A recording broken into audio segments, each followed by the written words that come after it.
if you're growing a business and you're growing a brand, I mean, it takes a lot of effort to get that thing to altitude. You have to be okay with it being a little chaotic. You will grow into it. It'll be your new normal. You'll learn, you'll make it work. I would still make my YouTube videos if we didn't get paid, and you build real friendships, real community, and the algorithm will surface it to the right people.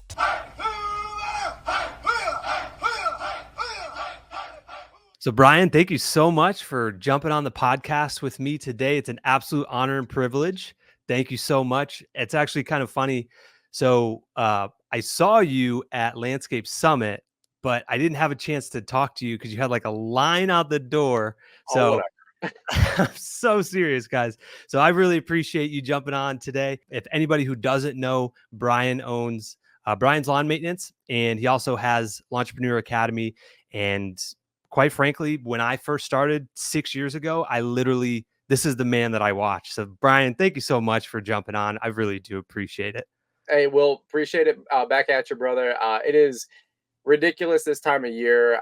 You're giving me a lot of grace here. My dog just ran across the street, and we're trying to do live streams and podcasts. And my guys called me about a half hour ago. The idler pulley spring broke on one of our new mowers. It's a lot, man. It's just life. It's real life. It's the spring rush this time of year. I'm sure a lot of you guys can relate. So never a dull moment. But thanks for having me on the show.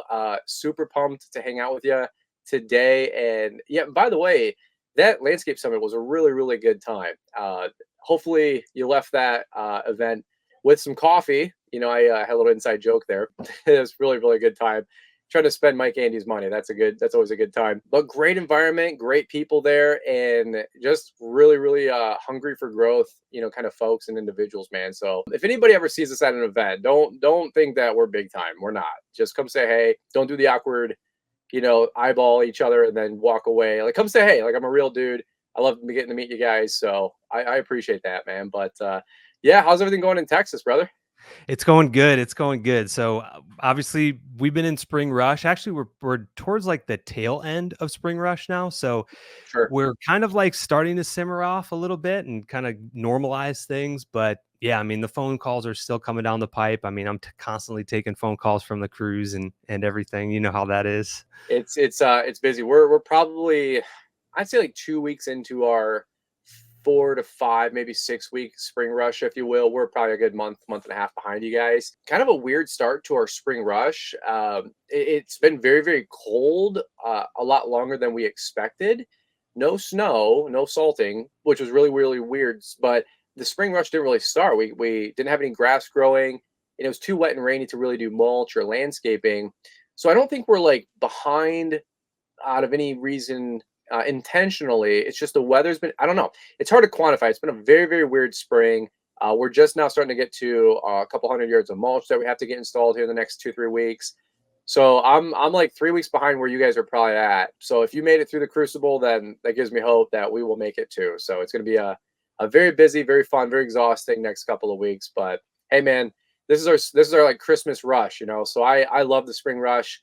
It determines who's the men and who's the mice. You know what I mean? So Absolutely. Absolutely. Separates the men from the boys is what I tell the crews. So who's going to be the yes, men rising up, right? amen, bro, amen. I love it. That's awesome. So, Brian, what do you do, just out of curiosity, off the whim, like in the wintertime? Do you guys do a lot of snow removal stuff? Because I know that's like a big question for a lot of people. Well, I want to say yes, but the asterisk there would be: do we do a lot of snow? Yeah, when it snows. But this winter was pretty depressed. You know, I think we might have went out 5 or 6 times. An average season for us is about 10 to 12 snow pushes, maybe 30, 35 salt runs. I think we did about half the amount of salt runs in that regard. So we do offer snow. We have half of our, maybe more like 60% of our clients are per push. About 40% of them are a flat rate seasonal, like a monthly installment. A lot of you guys do that. If it wasn't for our flat rates, we would probably be hurting, to be honest with you. We covered payroll, made some profit. If it snowed the other 5 times, we would have made an extra 50 to 100 grand, no doubt about it. But what are you going to do? It's always funny trying to gamble on snow. Like, if it doesn't snow, you better make sure that your bills are paid and you're profitable. And if it does snow or snows too much, you better make sure that your bills are paid and you're profitable. So admittedly, it was kind of an okay winter for us because we grew with terms of new customers and new contracts. even though it snowed less, we still made more money because the company grew, if that makes sense. Now, if it snowed, we would have had a 2x, 3x multiplier on that for sure, but we just didn't get that lucky this year. And so it actually gave us some time to catch our breath. We recently switched over our CRM. We built a pole barn over the last 4 or 5 months. So a lot of my guys were moving equipment out of our storage lockers and over. So we definitely took advantage of the downtime. I always joke. People say, "Well, in the off season or the downtime," I'm like, "Well, if you got something to do, there's always something to do," kind of a deal. The less snow is kind of a mixed blessing because we were doing a bunch of other stuff for the company. As you know, there's always something to do. So it all Yeah. it all it all basically worked out. Long story short. Absolutely. So I did see a recent video that, like you said, you got a new shop space. So how's that been? Like, obviously, I mean, you were running out of storage. Like, what was it 4 storage units? 4, sometimes 5. It just depended. That's awesome, dude. I love seeing that growth. So like, how has that transition been like? And yeah, so I guess walk us through. Like, you said it's a pole barn. Is it at your house? Like, where is this at? Yeah, well, frankly, I always feel like there's 2 big journeys in most contractors' careers. One is when you get, like, that nice new truck, your F-250, XLT or Lariat, maybe a diesel, whatever. It's like your office for a lot of us, right? We live in our trucks. And the second one's always like a barn or a shop or an HQ, right? And so in 2017, we got the truck, and it changed everything for us. It really did. It opened up so many doors. We started doing commercial snow, all that mess. But I'd always wanted a home base. I always wanted a shop, just like everybody else. Well, it takes time to get the bigger things in life, obviously. And, buildings aren't cheap, barns aren't cheap. Anybody who thinks they're getting a barn for $50,000 these days, I will tell you those days are long gone post COVID. You might have been able to get something for 80, 100 grand. In 2019, I will tell you that is not the case moving forward. Sorry to burst anybody's bubble. It bursted mine. I will tell you that. So it took a little bit longer than I anticipated. But yeah, just about what would it be now? 6 months ago in October, we broke ground on a 40 by 60 barn with a 10-foot lean-to, 14 high sidewalls. We have a span bay on the back fifth of the property of the barn where the roof is the ceiling and the ceiling is the roof. There's no trusses, which gives me about another 4 to 5 feet of ceiling space, which allowed me to build a loft back there. And I always wanted like a workout, area, put a treadmill, an Airdyne, a rower, a squat rack, maybe a cable machine. So been spending a lot of time putting all that together. All that's coming true. Beautiful building. Not to name drop, but it was a Morton pole barn, which is kind of like the Cadillac of pole barns. Anybody who knows them, they're like the John Deere of pole barns. Like you kind of pay for the name, but the build quality is really second to none. So it opened up so many opportunities. Number one, to get my butt out those stupid storage lockers. I've always been a big advocate of renting, whether equipment or apartments or space, because it was a means to an end. It was part of our like little 5-year plan. So every year, as our company continued to grow from a $75,000 a year business to about 400 grand this last couple of years, it seemed like every year we were buying another storage locker, right? More equipment, different services, different attachments, more mowers, an aerator. So it just fit the need for us. And each one was, I don't know, 140, 150 bucks a month. So twofold. One, I wanted to get an HQ. So we had to bring a bunch of capital together, and that took time. But we were finally able to break ground, like I said, in October. The barn is one thing. I'll tell you what, the utilities, the HVAC, the gas, the electrical, the doors, the concrete, the heat, the loft, the finished bathroom, the cabinets, the pallet racking. That's big, big money for anybody who's been there, done that. So we went all in on this thing.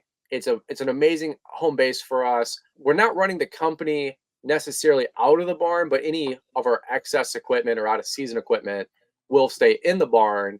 Right now, we still operate out of the same storage facility with our trailers because we're able to swap the trailers where everybody can park their company vehicles or their employee vehicles and then take the trailers out. And that storage facility is in our route. So it's like 60 bucks a month to rent those spots. And, Jonathan Potoshnik with City Turf, right? He had like 100 crews operating out of a storage facility with just trucks and trailers. And so I would love to get a $2 million facility in HQ, and we will in the next 5 years.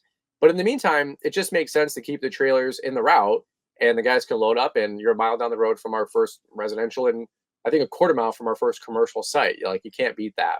So we got rid of the lockers, but we still have the parking spaces. All the equipment is either in the trailers or at my shop. I will say, anybody who builds a building, you've always heard it 100 times, like, you can never build them big enough, Will. So we already filled that thing to capacity, which is ridiculous. Half of it is my house stuff. Once that gets out, I'll have a little bit more room. It's crazy, man. It's fun. It's cool.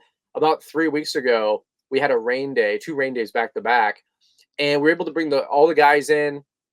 We had this huge whiteboard that I bought, one of those like moving whiteboards on wheels. Got it on Amazon for like $200 or whatever.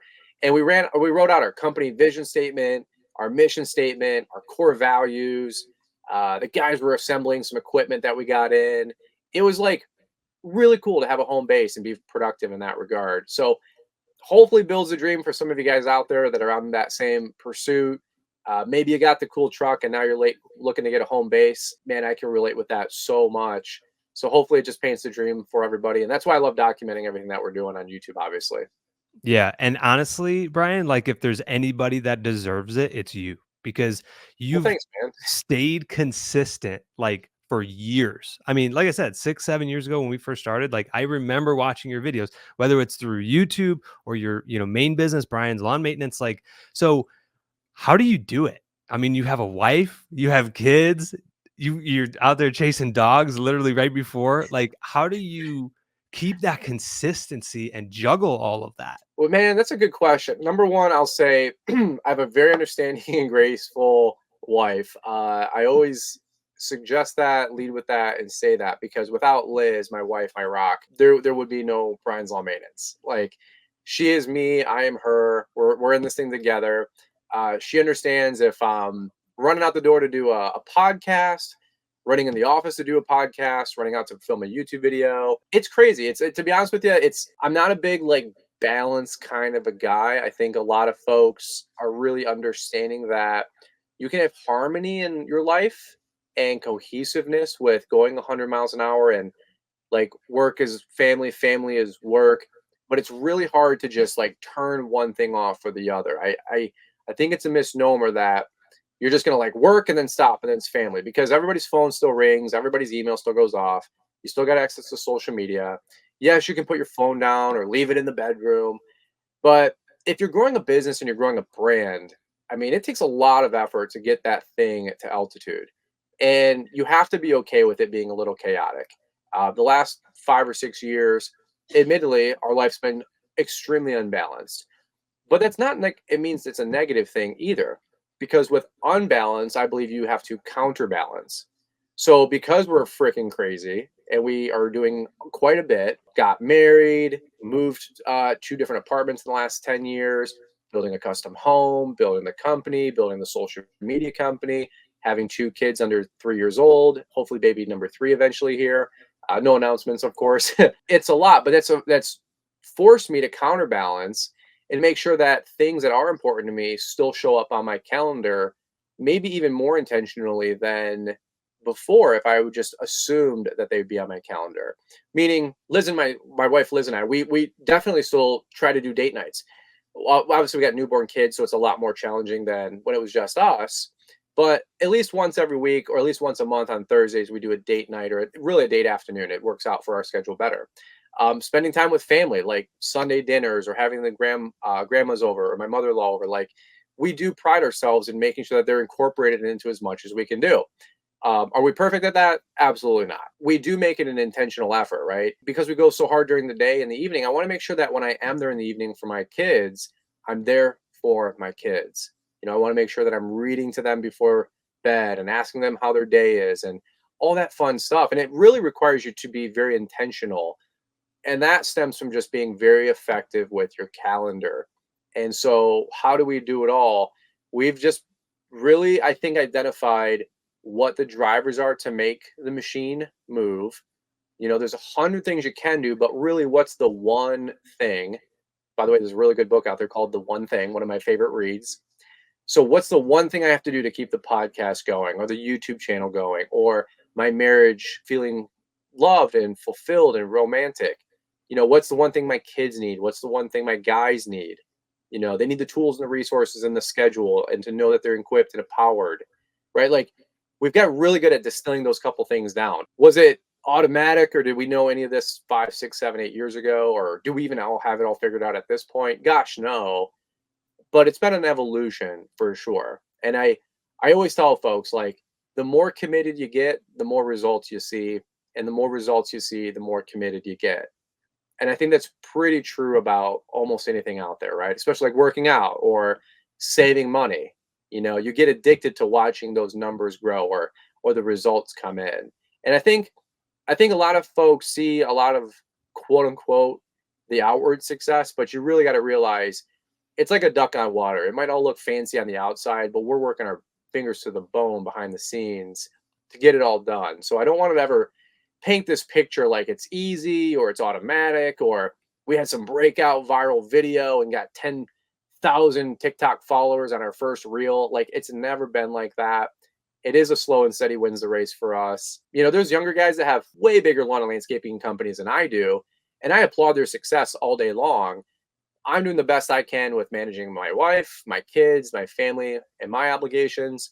And we're growing 20, 30% year over year. I'm ecstatic about that. The Brian's Law Maintenance 6 years ago, let alone 15 years ago, would say, hey, bro, you got this. You're doing a great job. Keep on keeping on. Again, I'm not in competition with anybody out there. I'm against myself every single day. So I'm very happy with our success and results. And again, hopefully it just inspires the next guy out there to go win themselves.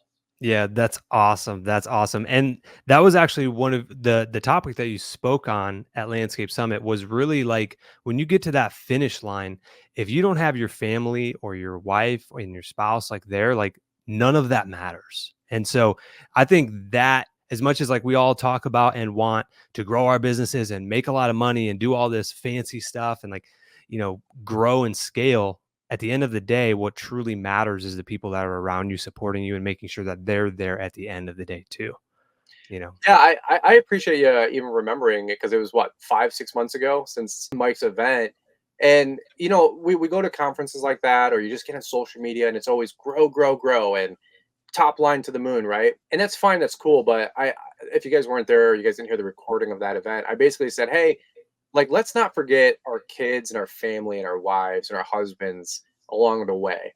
Like that's the reason we do what we do, but if it's truly the reason we do what we do, let's make sure they're included, considered. Some guys are like, I'm going to double my business next year, and your wife is like low key thinking about divorcing you. Like, you might want to drop it down a gear, spend 6 to 12 months fixing and repairing your marriage, getting on the same sheet of music, and then charging the next hill. So I appreciate you remembering that. And again, super awesome environment. I felt like I almost was like a party pooper because everybody's like, we're going to grow and charge the hill. And I'm like, hey, when's the last time you asked your wife how she's doing? Does she want to grow? Like, does she want to get on the same page? Like, where are we at on all this? And I'll tell you, that comes from personal experience because as somebody who's had a very unbalanced life the last 6 or 7 years, you can imagine that can create friction, that can create resentment, that can create struggles, that can create, issues that you never would expect as you try to become more successful, right? They say what was the old one? New levels, new devils. So, I'm just telling you guys, like, if you want to grow, there is a price to success. It's totally doable, very accomplishable, bite-sized little pieces. Just make sure that you have like your team and your family there with you. Like, keep the main thing the main thing. So, yeah, I thought it was a decent speech. It was timely for me. I hope it was timely for some other folks as well. Yeah, I thought it was phenomenal. And my buddy before you that went up there, Sam, he was like, dude, Brian came up. He's like, man, just if you're talking too fast, or if you think you're talking too fast or whatever, like just slow it down. Just if you think you're talking too slow, you're not talking slow enough or whatever. Is what I think the advice that you gave Well, him. he was pumped up. He was shadow boxing, against the in the hallway, and he's like, I'm fired up. I want to do a good job. Any pointers? And I go, I don't public speak. I'm not John Maxwell here, okay? But I just said, you know what? Go up there, relax, be yourself, talk slower than you probably think, because your mind's going 100 miles an hour. and everybody wants to get up there and just like grab the football face, helmet, mask of the audience and tell them all the sauce. And I'm like, hey, just you got this, bro. Just settle the nerves, let the nerves work for you, not against you. And he did an amazing job. I love the way he ended his speech, by the way. I still remember that. And I love his talk about growth and scaling, especially how a lot of people get struggle in like the 300 grand to $1 million range, reinvesting. Very practical stuff. So yeah, that's awesome, man. Talk about a star-studded lineup. I mean, I was only there for a couple of hours that morning, but you guys had a 2-day conference. I'm sure it was even better as things progressed. Yeah, yeah, it was incredible. And even my wife too, she's like, Brian's speech up there was really good. And I'm like, yep, absolutely. Well, I So appreciate that. It's always hey, it's always better than that guy sucked. You know what I mean? So that's right. That's right. So how do you feel as though, like, a lot of people that, I don't personally have kids, like, you know, I mean, we have 3 four-legged animals, but like, do you find that a lot of the business concepts when you're dealing with team members and employees and life, like, does that flow into like not training your kids, but like, growing them and like teaching them lessons and stuff like that? dude, man, that's a great question. Absolutely. From praising them to correcting them to negotiating to compromising, and not like compromising where you like give something up, but compromising like, hey, let's meet halfway.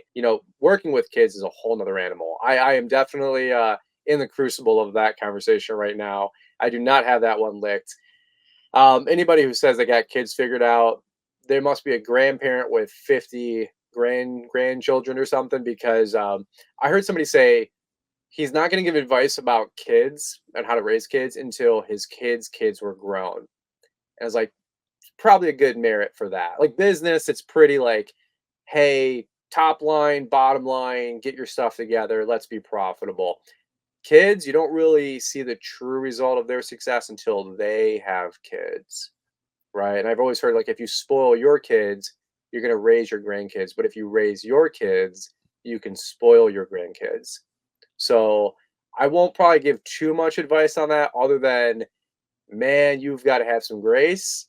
You will be humbled. Any parent that says, I'll never give my kids Chick-fil-A or non-organic food or let them stay up late or watch a screen, I promise you, yes, you will, because we all said the exact same things. And we were probably more Nazi about it than you will ever be. And yet we still bend the knee because you got to make compromises. But you know what? Parenting is something you learn as you do. And so I promise you, there's not enough books, courses, conferences, small groups that you can get involved with to feel like you're going to have kids or babies figured out.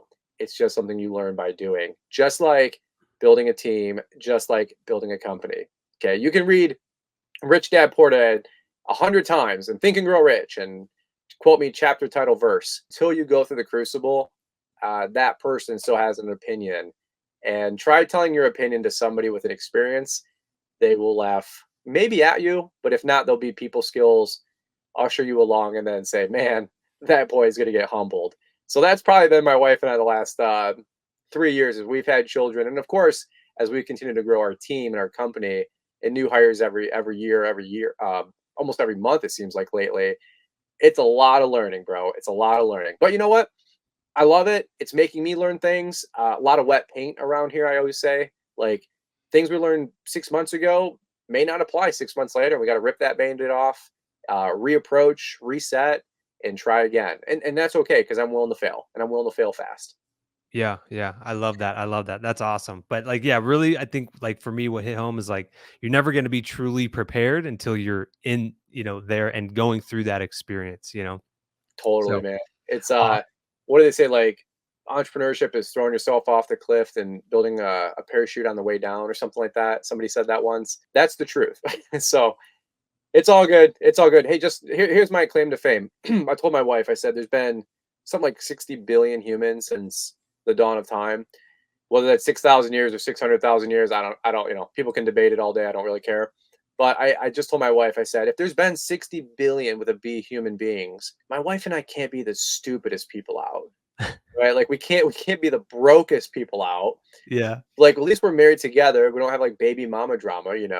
So I think we can figure it out, as we are, probably not, but as we learn and grow and become, then probably so. So if anybody's thinking about having kids or getting a mortgage or financing that big piece of equipment, like these are big decisions. As you are, probably not. But I promise you, you will grow into it. It'll be your new normal. You'll learn, you'll make it work. Nothing scared me more than proposing, getting married, getting a mortgage, and having kids. It's always that same, what would you call it, like fight or flight.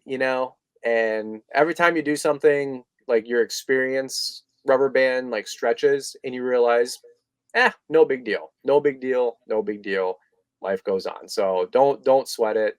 You guys got this, man. And dogs, by the way, dogs are a great bandage until you guys actually have kids. So either you're kicking that can down the road a little bit, I get it, or you guys are due, and you're gonna have to pay the piper here pretty soon, brother. That's Absolutely, absolutely. No, awesome. that's really good advice. I appreciate that. So switching gears a little bit. So your YouTube channel is all about helping people build a more successful lawn and landscape business, right? And Yes. I love that, dude. Like the content that you put out is phenomenal. Even just the like, I feel like recently you've been doing a lot of like shop tours. Hmm. And so I love those. So that's what I said. You probably have a fantastic setup over there because you've gotten some practice of like, okay, where these things need to be and how this thing needs to be set up. Am I right? Yeah, I selfishly like, so some context. I filmed everything I can about us the last 5 6 years, and with COVID, I said, like let's go out. Flights were cheap, nobody was traveling, everybody had their tinfoil hat on, and I didn't, not to go down that rabbit hole. I didn't really buy into it too much. I was flying to Des Moines, Iowa for $200, and there was 12 people on the whole plane. I was like, "Yo, Nice. let's go." You got the So whole row. yeah, I mean, my friend Caleb Allman always jokes that's probably the closest him and I are going to get in any recent time to flying private, if you know what I'm saying. So we did. We took advantage of it. We went probably, I don't know, I've done 8, 6, and 6, and then a couple other like local ones. So I don't know, let's say 20 shop tours. Guys doing owner operator business and 2 employees, and to a pole barn, to companies doing 25 million with 150 team members showing up every day and 25 crews dispatching. Selfishly, I wanted to learn because I was going to build my building, right? And then number two, we had already filmed so much about ourselves where I'm like, you know what, people are bored with me, I'm bored with me, let's go out. And so what a wild experience that has been, seeing the shops, seeing the buildings for sure, but really seeing the companies and the culture and the iron and the equipment and how their philosophies of business, because we get that more so on the podcast. What a wildly rewarding experience that has been. We're actually kicking up another spring tour here. We're going to be dropping those starting in May. We got 6 more for 6 weeks. It's going to be awesome every Monday. But yeah, I mean, selfishly too, when I was looking at some of the smaller shops that were more like pole barns and whatnot, you betcha, brother, I was taking notes about what we're going to be putting in ours. And I've got about another month, and our barn should arguably be wrapped up. I've got my interior paint and cabinets going up for like our workbench area. And then once my other lane gets emptied out for our house, which should be done here in another month or two, that'll open back up. And I'm going to start filming some more videos like on the whole process, start sharing some financial numbers. I know a lot of folks love hearing like, hey, how much do things actually cost? No BS. So I'm excited about sharing that. Just real life 2024 numbers. What are you looking at? Shoot me straight kind of stuff. Because everybody gives you a soft shoe answer, and it's never details, and that's fine. I respect that. Some people don't like to share what they're spending or making. For me personally, I've kind of an open book. If anybody wants to know what we make or spend, I'll tell them. I don't care. Because you know what? My wife and I were in the bonus round, man. I never saw our company doing more than 150 grand a year or making 100 grand a year total, and or seeing our social media like get more than 1,000 subscribers on YouTube. Give me a break. So I've been exceedingly blessed. We're not rich. We're not YouTube millionaires. If I was, I tell you, if I had a lamp, what's the old one like? If I was a millionaire, there would be signs, because I'll go buy the Lamborghini for sure. Okay, like I'm not above that life. I don't have a Lamborghini yet because I haven't made the YouTube millions yet. If I do, you'll know. And if you want to ride, hit me up. I'll get you a ride. Okay. Let's I hope go. it, I'm I hope down. it, yeah, man. I'm like, come on. Like I'm a practical person. Lately, like people have been like success shaming people, and I'm like, bro, wasn't the goal to make money and kick ass and get a Porsche and like give your wife the nicer home? Like that's the idea. And I don't know, this generation of TikTok people, they tax the rich and eat the rich. And I'm like, you probably should be really careful about that because your boss is going to see your Instagram and fire you because you're a moron. Like, you should be grateful you have a job so you can go run a side hustle and then go be an entrepreneur. And by the way, you'll grow a company, hire 10 people, and they'll say the same thing about you. And it's like, dude, what are you talking about? Like, thank Jesus for capitalism and free enterprise. But Yeah. hey, you know what? Again, what do I know? I'm a lawn bro. I make tall grass short. Right. Yeah. No, it's funny like when people like talk negatively or like downgrade people, it's always like people that are either like same level or typically below, right? It's never like people Yep, that it's the truth. are further along the path and then they're looking back like then it doesn't matter, I've yet to meet, and I've met a lot of these great business owners. Been very, very blessed to rub shoulders with a lot of great guys. None of them have ever pulled me down. They've always said, "Fullerton, you got this, man. You're doing a great job. You can do it." And I'm like, "Yeah, but I should be further along." And they go, "Don't worry about it, man. Like you run your own race. You got this." It's always the people, like you said, that are doing less than you that are trying to pull you down and justify why they're not more ambitious. And I never judge those people. I just think they should mature and not judge somebody else who's trying to change their family stars. Let's just. I don't judge you for watching football on Sundays. Don't judge me if I'm editing a YouTube video on the weekends too. Yeah. It's we all got the same 24 hours in a day. Absolutely, absolutely. So I'm going to switch gears a little bit on this because obviously I'm just starting, my YouTube journey, right? I think we've got like 5,000 subscribers right now, and That's so awesome. That's just awesome. just trying to put out some good content. So I'm curious, like for me, what advice would you give to somebody who is just starting their YouTube career or journey? I mean, yeah, like do you have any advice on like, I mean, obviously consistency is a big thing, right? Just posting consistently, but what advice, I guess, would you want to tell yourself when you were at 5,000 subs along the way of that journey? Man, that's a great question. Well, a couple simple ones that come to the top of my mind. Like, you have to actually enjoy doing it. Like, enjoy the process. Don't do it to make the YouTube millions. Don't do it to get sponsors or brand deals or make YouTube money. Like that stuff will come if you build a YouTube channel that is serving a big audience.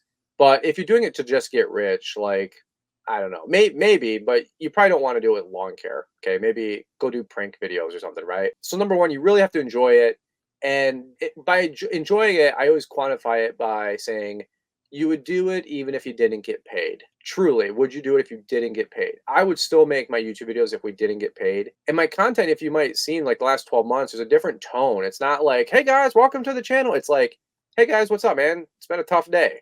I'm getting my ass kicked. We bought some new equipment. The guys are doing this. Let's go see what's going on. And I'm just documenting what I'm doing and what I enjoy doing, which is building my company.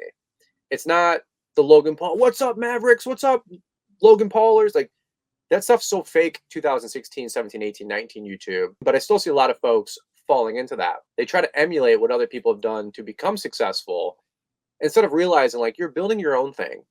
And so you really have to figure out why should people watch you? Why should they care? And why should they care quickly? And there's some, maybe advantages to being more marketable, not swearing in your content, being more positive, better looking, good storytelling, great video, great audio quality. Those are like some prerequisites, of course, to succeed on YouTube because it is a really competitive platform. But really, I think it comes down to building a community. YouTube has always been a community driven platform. And I think that's what some people get lost in the weeds about still today. They're like, well, short form or long form, like reels or YouTube videos that are 12 minutes long, or 15-minute videos versus 30-minute videos, or how are my thumbnails, or should I put my face in the photo or not put my face in the photo? And I'm thinking to myself, why aren't you trying to build a community of people that are like-minded, that enjoy what you do and you watch what they do, and you build real friendships, real community? You try to help people better their life, and that can be entertainment, it could be how-tos, it could be educational, it could be escapism, it doesn't matter. But Mhm. like, how are you serving that community? And your content and the algorithm will surface it to the right people. And so some folks are like, well, It's like the same folks that think like they should be rich. And let's say they got $20,000 in their checking account. I heard a guy say once, like, you have exactly in your checking account the correct amount of money that you're supposed to have. And he said, if that bothers you, don't blame the checking account. So it's the same thing. Like, you have the exact amount of subscribers and followers that you deserve to have. If you want to broaden that followership, serve more people, help more people.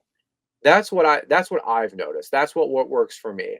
Yeah, you could optimize your thumbnails and maybe get better tags or get better at storytelling. And there's a bunch of great folks that teach you how to grow a YouTube channel, no doubt about it. But I always say, like, what are followers? And I'm shocked at how many people kind of get this wrong. But I would say, what are followers? And I go, they're people. And so, and who are the people? Well, me's and you's. Well, what do those me's and you's want to watch? Like, what they want their life to be better or have more fun or escape for 10, 15 minutes a night at 9 p.m. when they're on YouTube. Because if you're on YouTube, you're probably looking to escape the reality. You got work due or bids due or school tomorrow. You want to veg. Serve those people, see what they kind of want. And of course, stay true to your mission as well. So for me personally, it's always about community. It's always been about how can I help people? How can I serve people? I'm not in it for views. I'm not in it for making money. I'm not in it for brand deals. Those are all serendipities. And I see too many people get started on all types of platforms, even podcasting, right?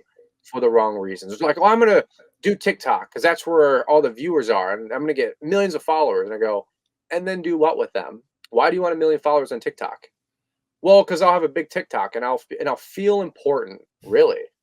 So that sounds self-serving. Well, I want to be famous. Why do you want to be famous? I don't know. It just sounds cool. Ask Brad Pitt, who pays, $500,000 a year for private security or $1 million a year for private security, if fame is as cool as people give it up to be. As someone who's like kind of a public figure, and I don't need security or anything, but semi kind of famous in the right circles, I will tell you, fame is not all it's cracked up to be. I don't like it. I don't want any part of it. It's very ego driven. It feeds the flesh, and I don't want any part of that. So be careful what you wish for, because you might just get it with social, but you have to be grounded. And I think that's why so many people come and go, because they're not grounded, right? They got shallow roots, or they're building their house on sand. Yeah, dude, that's big. That's big. And I feel like, because like, I've thought about our channel too, and I'm like, and we literally, we don't take any money from it. We just try to, again, bring value to people, help Yeah. people. I mean, that's like what it's driven, similar to like yours. And I feel like that correlates really, just even for people getting started in their lawn and landscape business. Like, it's the same thing. Like, if you're only getting started for the money and to try to grow a big business and all this stuff, like, eventually you're going to hit a point where it's like, why am I doing this? And you Hmm. have to be grounded with that purpose, with that why, to get you through those hard storms, because it's not a matter of if they come, it's a matter of when. Yeah. Yeah. you I know mean, dude, that's good. It kind of harkens me back. I always say our content is for the Brian Fullerton of 10 to 15 years ago. If I can just leave some breadcrumbs, I don't have it all figured out. I'm learning from guys like Mike Andes. I'm learning from guys like Mark Bradley. I'm learning from guys like Corey Ballard every single day. But my content's more geared for the new guys. I know what I can relate to. I know them. They know me. That's where a lot of our content's focused on. We're graduating right now into growing to $1 million, multi-million dollar company. Will resonate with a different audience, of course, and folks can watch us graduate along the way too, as they continue to graduate, right? Because they're growing too. And so I'm not trying to be something that I'm not. I'm not trying to be numbers and analytics and whatever driven like Mike. That's not my personality. I'm not trying to be, I don't know, funny or sanguine or laughing or create like, funny TikToks like the lawn dudes and lawn tools or whatever. Like, I'm not those guys. I review equipment and talk sense financial numbers and productivity and casting a good vision for your team and grassroots, nobody gave us a damn thing. Yeah, I think that resonates with a lot of people, and that's my lane. So you gotta stay true north to you, man. I think burnout comes from, a whole nother story here, but burnout comes from people not being authentic with themselves. And that's why, again, would you do it for free? And most people say, yeah, I do it for free. I'm like, yeah. And that's why people hate that try to do social. They do it for 6 months, realize it takes a ton of work. They're not getting paid from it. And they go, well, all those big guys are all sellouts. And I'm like, No, they just stuck with it. They served a lot of people. Oh, by chance, they got some good brand deals. That kind of happens and that backfills, and that's great. But those folks were still putting out content years before any of the mower brands reached out. Like, if you think I'm creating content still, 1,100 videos, 650 podcasts, 3,500 Instagram posts to get a free mower from Xmark, and like that's going to change my life, I would just tell you you're confused about other things probably too. Okay, like we've stood the test of time. My testimony is pretty public with what we do, so that's why I have nothing to hide, and that's why I sleep pretty well at night. I'm a happy individual. Yeah. That's awesome. That's awesome. I love it. I love it. All right. So as we start to kind of wrap up here, Brian, so I had a quick question for you. This is a curveball, which I didn't prep you with. Go So for it. today you had absolutely nothing, you did not have your business, didn't have the YouTube channel, and you had $1,000 to start your lawn and landscape business. Walk me through maybe the first like week, month. What would you spend the money on? What would be your focus? How would you get started for somebody like you just getting started? Okay, good question. Give me some more info. Do I have a truck? Do I have a trailer? Do I have nothing? Do I have a license? Like, give me a little bit, just a little bit more. Yeah, I think you have a vehicle, to get around, whether you have maybe a trailer or something, or maybe a pickup truck that you could put a hitch on or something like that. But $1,000, maybe you have a mower from your neighbor that they let you borrow or something, or parents.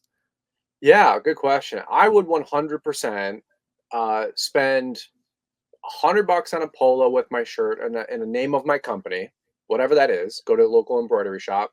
Hey, I need a one-off polo, $100. I'd go to Staples. I'd get a flyer made. I'd buy somebody's template online. Go to Staples, get 500 or 2,000 maybe, flyers from Staples for 7 cents a piece on lime green paper, black ink, and I get 2,000 flyers. And I would hand build either mailboxes or canvas, doors, door to door, and I'd hang those flyers to get new work. I would probably knock on doors for mowing, and my first thing that I would do is be upselling aerations. And then I would go rent from a Chet's Rental or a Sunbelt, a stand-on aerator, hopefully something with a seeder, or go maybe rent a broadcast spreader for 20 bucks for that day. And I would go get to my local site one, try to open up a line of credit, get a couple bags of grass seed. Hey, bill me in 30 days, and I would do as many mowings and then, of course, aeration and overseeds as fast as possible to get revenue coming in. Mowing is fine, $50 weekly mows, but you're gonna have to wait a month to start getting paid from some of that, right? And I would get a free CRM. Like, there's a couple great ones out there. Okay, so I would start billing that way. But really, if I want to start churning big revenue, I would start either renting things like an aerator and a broadcast spreader and doing aeration and overseeds, or I would rent a hedge trimmer from like a Home Depot or maybe your local dealer, and I would start doing pruning work, because you can go do pruning work and make 500 to $1,000 in 3 to 4 hours. No problem, no doubt about it. And then also big money in aeration and overseeding. From there, I would just start spiraling my profits back into mulch. I'd get mulch delivered on site. I'd have a 10 cubic foot wheelbarrow that I probably rent per day for $10 to $35 from my local site one or wherever. And I'd start doing mulch installs. And the reason I started working on the landscaping, the pruning, and the aerations is because once they're completed each day, I should technically walk home with a check. So I'd want to get that money coming in as fast as possible. So, I mean, to break down that $1,000, oh, maybe I registered a DBA for $25 or whatever. I wouldn't even worry about insurance at that point. You're a nobody. So I would just immediately go get a polo with a shirt. I would immediately go get some flyers made up from my local print shop or Staples. I would start renting aerators, broadcast spreaders, hedge trimmers, and pole pruners. And you wouldn't see me for 6 weeks because I would be on deployment, not being at my house from 6:30 in the morning to 11 o'clock at night, bro. And that's exactly what I would do. I mean, I think you can quickly turn that $1,000 into $10,000 your first month pretty quickly. And I would start getting people on a schedule for a fall aeration, fall overseed, fall pruning and cutback, fall cleanups. We haven't even talked about mowing, at this point, because I would go for the bigger stuff. I would go to a site one and ask for a lighting demo kit, start doing lighting installs. I'd buy some training course for 99 bucks online, learn how to do low voltage landscape lighting. And I would have a demo kit out there in all the subdivisions, knocking on doors with my cute little polo, do a little outdoor lighting demos for 4,000 bucks, making 40, 50% margin selling those things.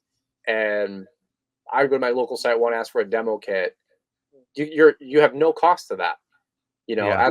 Ask for a line of credit for a $4,000 set of lighting, and dude, churn and burn. I mean, it's hustle though. To answer that question, if I had 1,000 bucks and I was me, I would ROI on that. 1,000 bucks to a lazy person, they go buy a new iPhone 15, right? So it's just, I'm thinking, how can I get this money moving?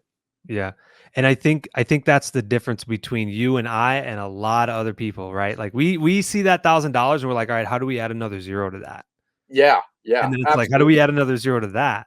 It's money in, money out, bro. You got to keep it moving and growing. Some people would consume it, other people would try to grow it. What's the some people get like an apple and they're going to consume it. Other people are going to get the 10 apple seeds out of it and plant 10 apple trees, and then those 10 apple trees turn into 500 apples, right? It's Yeah. like, it's just, what's your mentality? Absolutely, absolutely. So I know we're getting crunch here on time, so we're gonna do kind of like a last three fire round here. Actually, Sure. last two fire round. So one of my biggest sayings is like to develop leaders, right? That's I think my goal and passion, my purpose is to develop other people and bring them up and lift them up. What is that when you hear that developing leaders, what does that mean to you? Developing leaders, what does that mean to me? Well, at the grassroots, what is leadership? Like, leadership is really somebody with a following, right? That's what a leader is. So if I was going to develop other people into leadership positions, it would be somebody that has an earned position of leadership where other people would be inclined to follow those folks. Whether it's a foreman on a mow crew moving into a management position in the company, like, you'd want to equip and develop those folks. I think that's really where legacy and fulfillment come into play, for a lot of individuals, especially as you continue to grow a bigger life, grow a bigger business, right? Developing leaders, I don't know if I'm the best one to talk exclusively about that. I know a lot about leadership, but until I have an organization of 150 plus people working for me, it's probably best that I keep those thoughts to myself. but my point is, I've teach and trained tens of thousands of people because of social. I mean, literally, and hundreds of people on coaching calls. And I ran two Little Caesar stores with 40 employees each. I mean, I've done my fair share of hiring, firing, and leadership.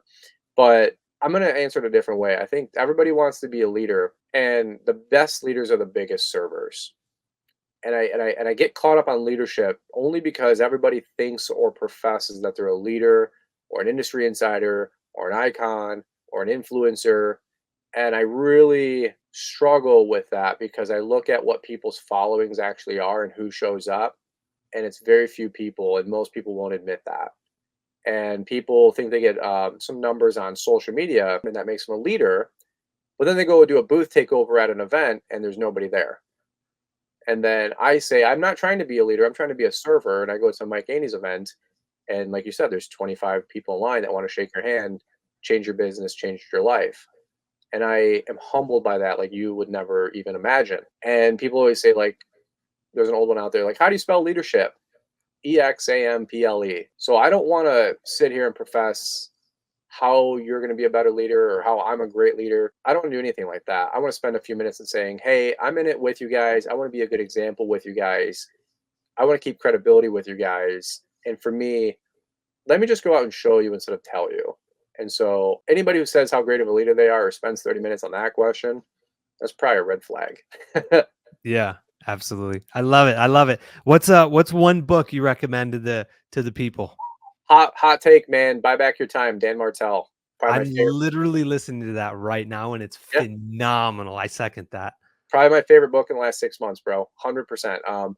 Rich Dad Poor Dads are classics. Think and Grow Rich are classics. The Road Less Traveled classic. 10X by Grant Cardone. The One Thing. The Slight Edge. The Compound Effect. Bringing Out the Best in People. Alloy McGinnis. See at the Top. Zig Ziglar. these are just some of the low hanging fruit type topics and books. Cash Flow Quadrant by Robert Kiyosaki, one of my favorite books for sure. But Dan Martell's book about growing a company, buying back your time, of course, how to be most effective and productive. I think that's what a lot of people in our industry need to learn, especially if you're 0 to 1 million and wearing all the hats. That book will be, I think it'll just have a bunch of light bulbs go off for you. So Yeah. that's probably my hot take for everybody. It did for me, literally, and Yeah, it inspired me to hire an editor who's literally gonna edit this video, so I there you go. appreciate it.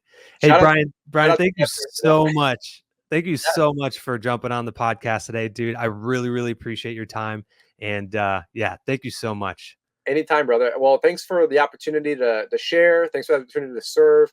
If anybody needs anything, man, say hey. I'm an email away. Shoot me a YouTube comment, whatever. I read them all. I see them all. Whatever I can do to help you guys out, man. I'm always here for you. Thank you. I'm just another guy out there, man. Just trying to take care of my wife, take care of my kids, make sure my family's got food on the table. But if we can ever do anything to help you guys out, let me know. We'll try to do our best with a piece of content or answer your question one on one, man. But dude, you're the man. Keep it going. Pray for you with that Texas heat right around the corner. I know it's going to be they saying a toasty summer for everybody here in the states. So we'll see something about the El Nino stuff, but hopefully it's a smooth season for you guys as well, brother. So thanks so much, Will. Appreciate it. Absolutely. Hey, real quick, where can the viewers, find you? Or at least maybe reach out to you in the YouTube comments or what?